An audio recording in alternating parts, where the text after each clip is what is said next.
हे प्रभु, मुझे एक ऐसा पुत्र प्रदान कीजिए जिसमें आप सा तेज हो, जो आपकी तरह शक्तिशाली हो।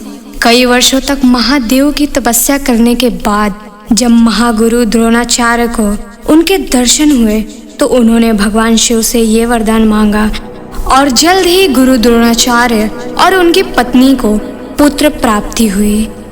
लेकिन ये एक ऐसा अद्भुत घटना था जिसे धरती, आकाश, पूरी दुनिया, हर किसी ने महसूस किया।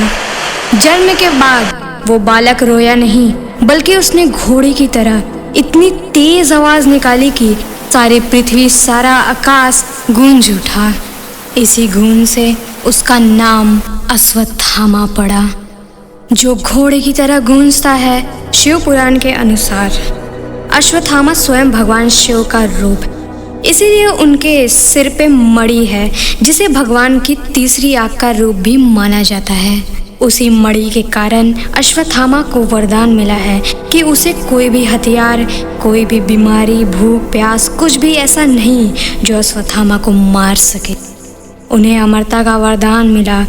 गुरु द्रोणाचार्य समझ गए कि उनका पुत्र एक शक्तिशाली योद्धा बनेगा।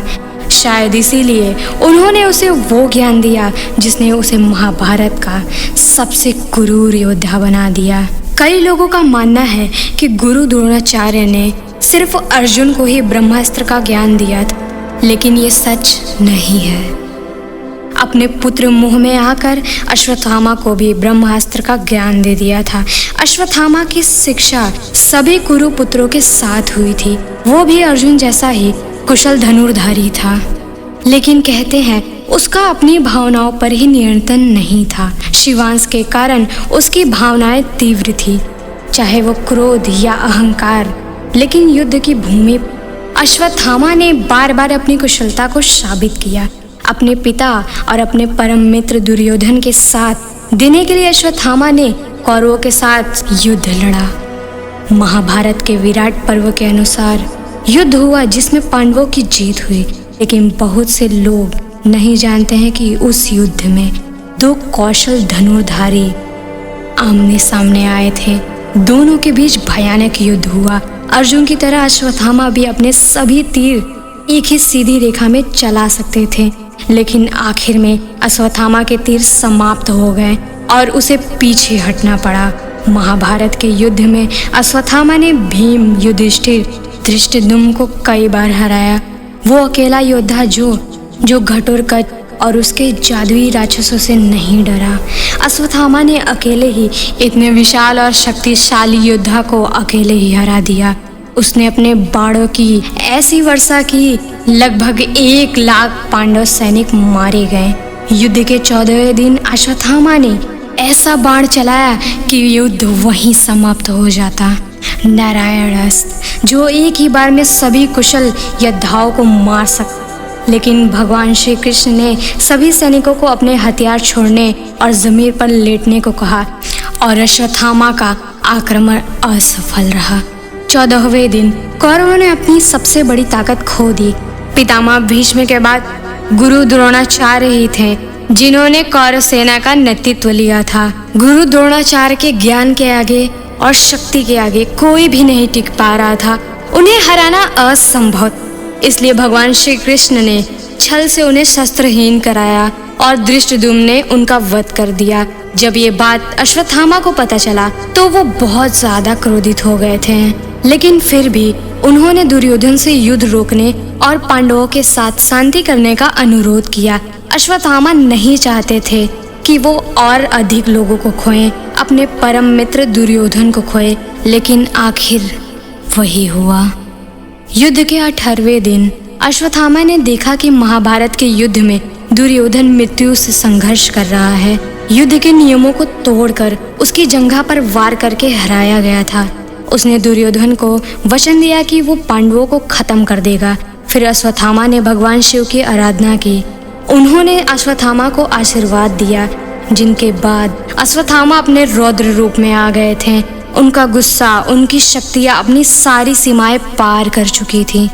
देर रात वो पांडवों के शिविर में घुसे और जो भी उनके रास्ते में आता था उसे वो मार देते थे। अश्वत्थामा ने धृष्टद्युम्न और शिखंडी जैसे महान योद्धा को हरा दिया।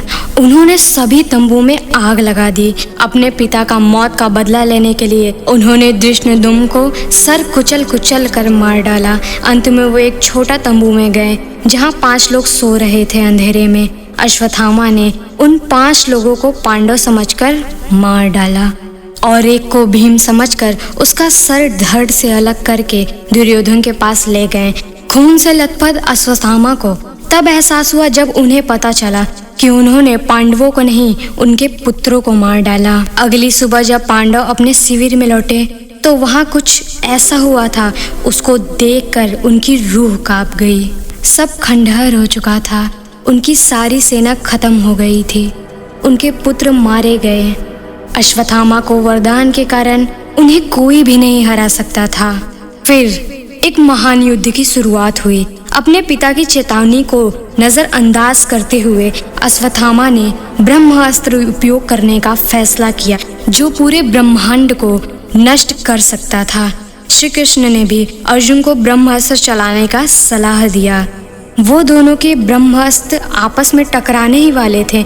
तभी उसी समय वेदव्यास वहां पहुंचे और उन्होंने अपनी शक्ति से दोनों को रोक दिया। उन्होंने दोनों को ऐसा करने का सलाह दिया। अर्जुन पीछे हट गए, लेकिन अश्वत्थामा को नहीं था अपने हथियार को कैसे नियंत्रित करें। वेदव्यास जी ने उनको एक पहाड़ पर मोड़ने का सलाह दिया, लेकिन बदले की आग अश्वत्थामा को अब तक जला रही थी। उन्होंने पांडवों के आखिरी अंश को भी खत्म करने के लिए उन्होंने तीर को उत्तरा की ओर मोड़ दिया जो गर्भवती थी। ये देख के श्री कृष्ण बीच में आ गए और अपने सुदर्शन चक्र को उत्तरा के सामने ला दिए और ब्रह्मास्त्र को खुद में समा लिया। अश्वत्थामा की ऐसी क्रूरता ने श्री कृष्ण के अंदर ऐसा क्रोध जगाया जो आज तक किसी ने नहीं देखा था। उन्होंने अश्वत्थामा को श्राप दिया, तुम्हारे कार्यों के कारण तुम कुष्ठ रोग से पीड़ित हो जाओगे, जिससे तुम्हारी त्वचा सड़ जाएगी, लोग तुम्हें देख के दूर भाग जाएंगे, तुम्हारा शरीर छाले और घाव से ढक जाएगा, जहाँ से खून गंदगी हमेशा बहती रहेंगी। कोई तुम्हारी मदद नहीं करेगा, ना कोई तुम्हें खाने को देगा, ना सहारा। तुम एक भिखारी की तरह जगह जगह घूमोगे, बिना किसी आराम के। मौत भी तुम्हें बचा नहीं सकती और तुम हमेशा जीवित रहोगे।